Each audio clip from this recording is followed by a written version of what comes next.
1.5 महिन्यापासून ते नाशिकच्या रुग्णालयामध्ये भरती होते। त्यांना ब्रेन स्ट्रोक झाला होता। त्यांनी या महाराष्ट्रासाठी केलेलं काम, विशेषतः आदिवासी क्षेत्रामध्ये एक मंत्री म्हणून केलेलं काम चांगलं होतं। त्यांच्या निधनामुळे एक समाजसेवक, एक राजकारणी आणि एक भारतीय जनता पार्टीचा नेता आपण गमावलेलो आहोत। या निधनामुळे त्यांच्या कुटुंबावरती एक दुःखाचा डोंगर कोसळलेला आहे। या दुःखाच्या डोंगरातून त्यांचं कुटुंब, परिवार वर यावं अशी ईश्वरचरणी प्रार्थना करतो।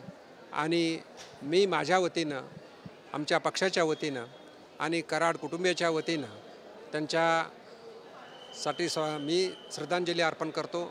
परत एकदा त्यांच्या आत्म्यास शांती लाभो अशी ईश्वरचरणी प्रार्थना करतो।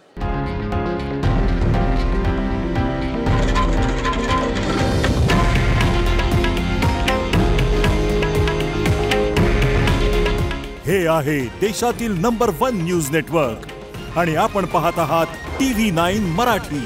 काळजी तुमची, हित महाराष्ट्राचं।